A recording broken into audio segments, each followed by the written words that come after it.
Assalamualaikum warahmatullahi wabarakatuh. Apa kabarnya buat kita semua? Mudah-mudahan dalam keadaan sehat walafiat dan tetap semangat belajar. Oke, kali ini kita lanjut ke bab berikutnya, yaitu tentang struktur dan fungsi jaringan pada hewan. Oke. Sini dapat kita lihat peta konsep jaringan hewan, apa saja yang ada pada jaringan hewan, yaitu ada jaringan epitel, jaringan ikat, jaringan otot, jaringan saraf. Kita lihat satu persatu bentuk jaringan epitel, jaringan ikat, jaringan otot, jaringan saraf. Oke, kita lanjut. Jaringan hewan. Jaringan hewan merupakan kumpulan sel yang mempunyai bentuk dan fungsi yang sama. Artinya sama halnya dengan jaringan pada tumbuhan ya. Sini ada beberapa macam jaringan pada hewan, yaitu jaringan epitelium, jaringan otot, jaringan konektif atau penyambung, atau disebut juga dengan jaringan ikat. Yang keempat yaitu ada jaringan saraf. Oke, kita masuk yang pertama, yaitu tentang jaringan epitelium. Jaringan epitelium atau jaringan epitel merupakan jaringan pembatas dan pelapis yang menyelubungi atau melapisi permukaan organ, rongga, dan saluran baik di luar maupun di dalam tubuh. Berdasarkan asal perkembangan lapisan, jaringan epitelium melapisi lapisan luar tubuh disebut epidermis. Jadi jaringan epitelium itu terletak pada bagian luar atau disebut dengan epidermis. Kemudian jaringan epitelium yang membatasi organ dalam disebut endotelium. Jadi yang melapisi bagian dalam disebut endotelium, bagian luar disebut epidermis. Kemudian jaringan epitelium membatasi rongga disebut mesotelium, sedangkan jaringan epitel yang membatasi rongga-rongga disebut mesotelium. Kita bisa lihat ciri-ciri jaringan epitelium, yaitu 1. Tersusun rapat sehingga hampir tidak ada ruang antar sel. Jadi ciri-cirinya itu rapat ya. Kemudian tidak mengandung pembuluh darah. Sel epitelium mendapat makanan dari kapiler darah yang terdapat pada jaringan ikat. Kemudian memiliki kemampuan regenerasi cukup tinggi. Oke. Kita dapat lihat macam-macam jaringan epitel. Berdasarkan bentuknya ada 9, yaitu jaringan epitel pipih selapis, jaringan epitel pipih berlapis, jaringan silindris selapis, jaringan silindris berlapis, jaringan silindris berlapis banyak semu, jaringan epitel kubus selapis, jaringan epitel kubus berlapis, jaringan epitel transisional atau peralihan, dan jaringan epitel kelenjar. Ini bisa kita lihat ada gambar di samping ya. Kalian juga dapat melihat pada buku LKS yang kalian miliki. Di situ ada gambar-gambar beserta contoh dari jaringan epitel beserta bentuknya ya. Kita lanjut. Kemudian ini berdasarkan letak dan fungsinya. Jaringan epitel pipih selapis letaknya yaitu di pembuluh limfe dan pembuluh darah dan jantung. Kemudian di alveolus paru-paru, di pleura, perikardial, skrotal. Dan fungsinya untuk proses difusi atau filtrasi melalui permukaan permeabel secara selektif. Ini terdiri atas selapis sel berbentuk pipih. Tipe ini tipis dan bersifat permeabel. Peranannya adalah dalam proses difusi O2 maupun CO2 serta filtrasi darah pada proses pembentukan urin. Terdapat pada dinding kapiler tempat terjadinya proses pertukaran nutrien dan zat sisa antara darah dan jaringan tubuh. Terdapat pada alveolus tempat terjadinya pertukaran gas. Ini ya bentuknya epitel pipih selapis dan jaringan epitel pipih berlapis. Ini bentuknya seperti ini. Di mana letaknya? Letaknya pada epidermis, vagina, mulut, esofagus, saluran anus. Fungsinya yaitu sebagai proteksi dan penghasil mukus atau lendir. Terdiri dari banyak lapisan sel dan sel di permukaan berbentuk pipi. Epitelium pipih berlapislah yang paling tebal dan paling sesuai untuk fungsi perlindungan. Membentuk epidermis kulit bagian dalam, mulut, esofagus, dan vagina. Kemudian jaringan epitel silindris selapis. Ini bisa kita lihat bentuknya jaringan epitel silindris selapis ya. Di sini letaknya pada lambung, usus, kelenjar pencernaan, kantong kemih, dan kantong empedu. Fungsinya untuk ekskresi, reabsorpsi, dan proteksi. Dan keempat yaitu jaringan epitel silindris berlapis. Ini dapat kita lihat gambarnya. Silindris berlapis ya.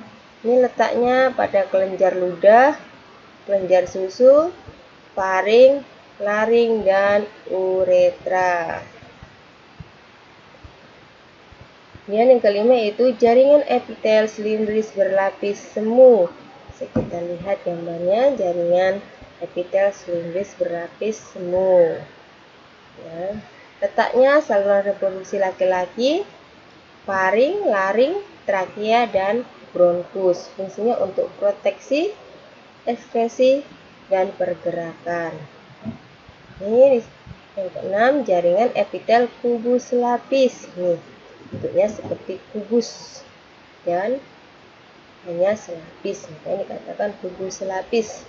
Letaknya epidermis, permukaan indung telur, permukaan dalam dari lensa mata, epitel berpigmen dari retina mata, beberapa tabula ginjal. Fungsinya untuk sekresi, reabsorpsi, proteksi, dan penghasil mukus. Kemudian jaringan epitel kubus berlapis. Ini bentuknya seperti kubus dan berlapis-lapis. Letaknya saluran kelenjar keringat, kelenjar minyak, kelenjar susu, permukaan folincum ovalcum. Fungsinya untuk sekresi, ekskresi, dan proteksi. Kemudian jaringan epitel transisional. Ini transisi, jadi di antara ya. Ini letaknya pada pelvis renalis, ureter, uretra, dan ginjal. Fungsinya untuk ekskresi, proteksi, menahan tekanan dan renggangan. Kemudian 9 jaringan epitel kelenjar. Maaf, gambarnya kurang jelas. Bisa dilihat pada buku kalian gambarnya. Untuk lebih jelasnya ya. Di sini terletak pada kelenjar kulit, kelenjar pencernaan makanan, kelenjar endokrin, kelenjar minyak, kelenjar air liur, dan anak ginjal. Fungsinya untuk sintesis, penyimpanan, proteksi, sekresi, penghasil mukus. Pada kelenjar endokrin, sel epitelium menghubungkan antara kelenjar dan permukaan epitelium menghilang. Contohnya adalah kelenjar tiroid. Hasil sekresi kelenjar eksokrin langsung menuju permukaan epitelium. Kelenjar Eksokrin multiseluler memiliki saluran untuk menyalurkan hasil sekresi ke permukaan epitelium.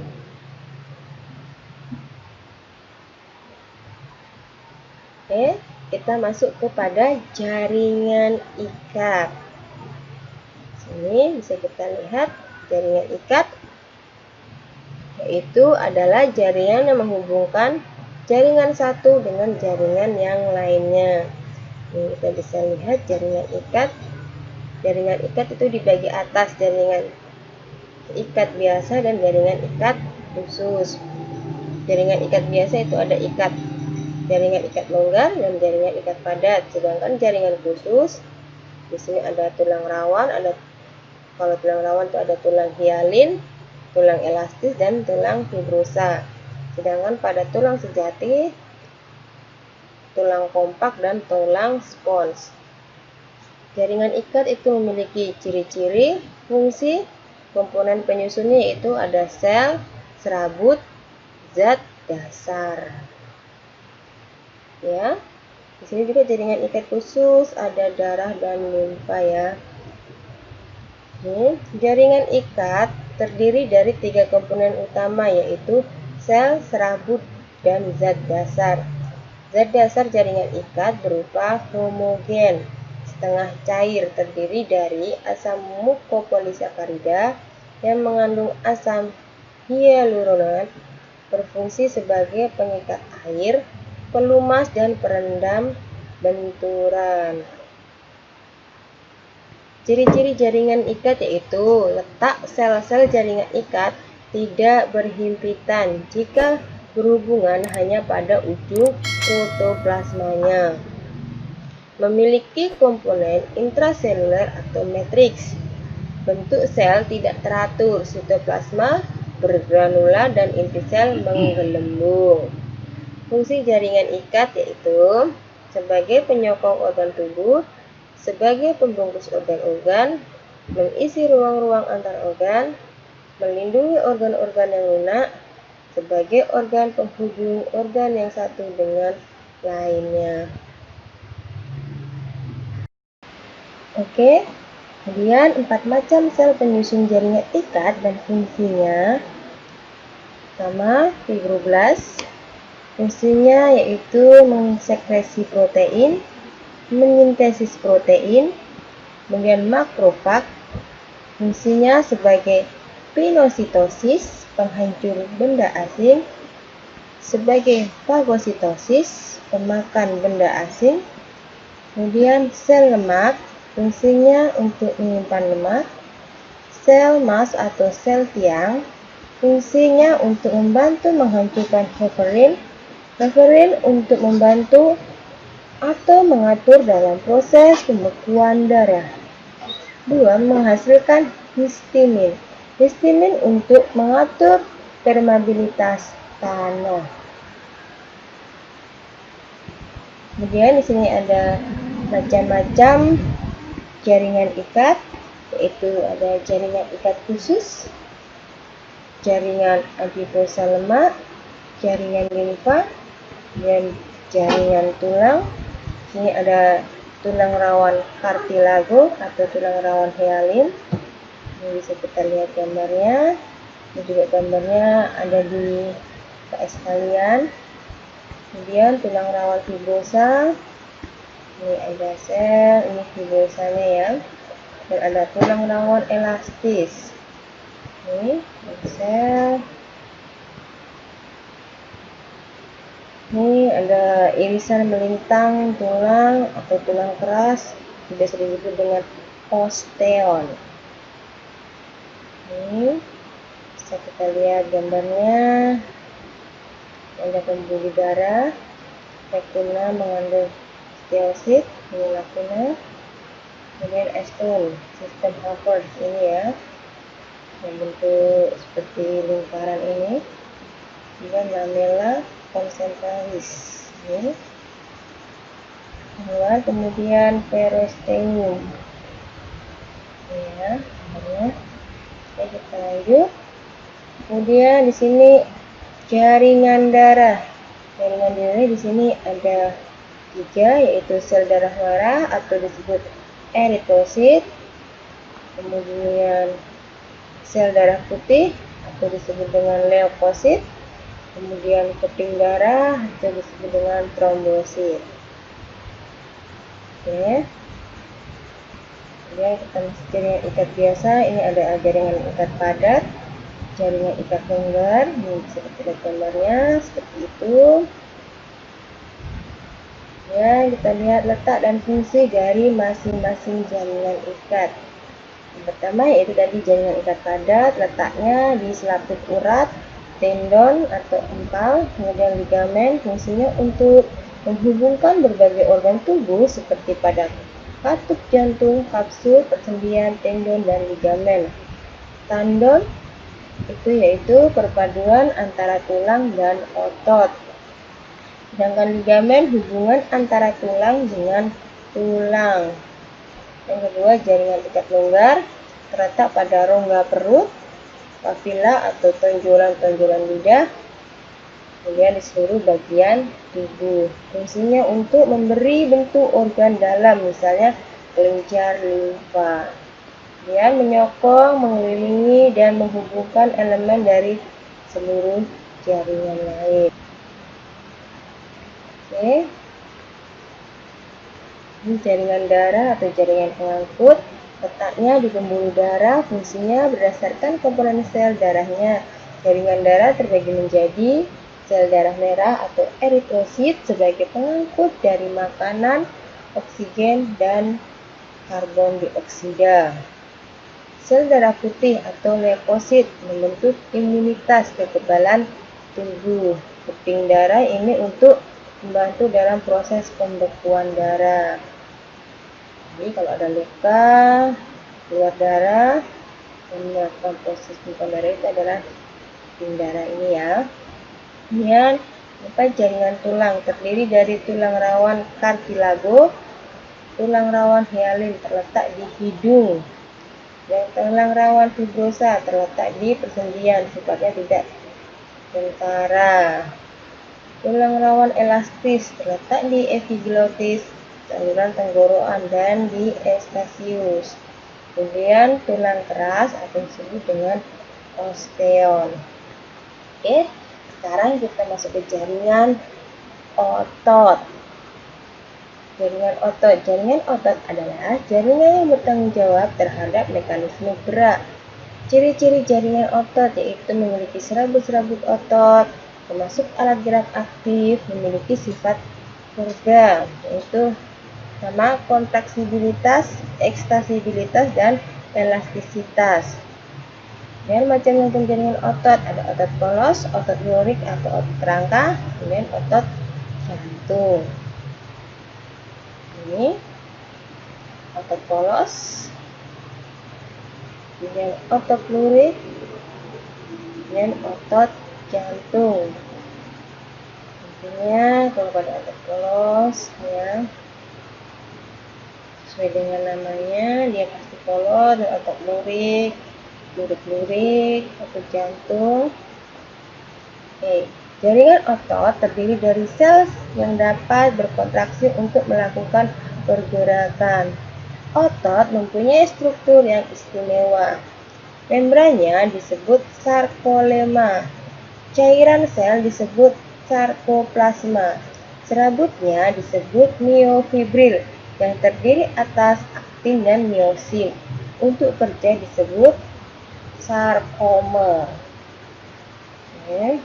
Ciri-ciri dari masing-masing jaringan otot yaitu pertama, otot polos. Bentuknya silindris dan berujung runcing. Jumlah inti 1. Letak inti di tengah sel. Reaksinya lambat. Letak di dinding saluran, pembuluh darah, dan usus. Fungsinya memberikan gerakan di luar kemauan kita, misalnya gerakan makanan pada saluran pencernaan. Kemudian yang kedua, otot lurik atau otot rangka. Bentuk silinder, panjang, tidak bercabang, dan berserat. Jumlah inti banyak, letak inti di pinggir atau di tepi sel. Reaksi cepat, letaknya sebagian besar melekat pada rangka. Fungsinya yaitu menggerakkan tulang dan melindungi rangka dari benturan benda lain. Dan otot jantung bentuknya silindris, bercabang, dan berserabut. Jumlah inti 1 atau 2. Letak inti di tengah sel. Reaksi lambat, kontinu, dinamis, berirama, tidak mudah lelah. Fungsinya, bila berkontraksi akan menimbulkan tenaga yang amat penting untuk memompa darah keluar jantung. Pada otot jantung, sel-sel yang berdampingan mengandung membran yang teranyam dan berfungsi sebagai jembatan penghubung, disebut sinsitium. Oke, kita masuk ke jaringan saraf. Jaringan saraf atau biasa disebut dengan neuron. Jaringan saraf adalah jaringan yang bertanggung jawab menghantarkan rangsangan ke seluruh tubuh. Ini badan sel terbagi dua, yaitu dendrit dan akson. Dendrit ini merupakan kumpulan serabut sitoplasma, fungsinya untuk membawa rangsangan menuju ke badan sel saraf. Sedangkan akson merupakan serabut sitoplasma tunggal, berfungsi membawa rangsangan meninggalkan badan sel saraf. Ini macam-macam jaringan saraf terbagi menjadi 3, yaitu neuron sensorik, neuron motorik, neuron konektor. Sensorik yaitu neuron yang menghantarkan impuls dari reseptor ke sistem saraf. Sedangkan motorik, neuron yang menghubungkan impuls dari saraf ke efektor. Neuron konektor itu neuron yang menghubungkan neuron sensorik dan neuron motorik. Ini bisa kita lihat gambar jaringan saraf. Ini nukleus. Ini nukleus. Semuanya badan sel. Saya ini disebut dendrit. Ini diantaranya ini disebut nodus Rentgen. Ini disebut sel Schwann. Ini dari sini sampai disebut akson. Ini seandainya sel Schwann itu dibelah, ini bisa kita lihat. Nah, aksonnya dikelilingi oleh selambung hialin ya. Ini. Oke, terima kasih tentang jaringan pada hewan. Jaringan pada hewan kurang lebih sama dengan jaringan pada manusia. Dari penjelasan itu, seandainya ada yang kurang jelas atau belum dipahami, silakan tinggalkan pertanyaan di kolom komentar. Nanti akan dijawab. Oke? Sebelumnya jangan lupa like and subscribe agar channel ini tetap terus berkembang menjadi lebih baik. Sekian, Assalamualaikum warahmatullahi wabarakatuh.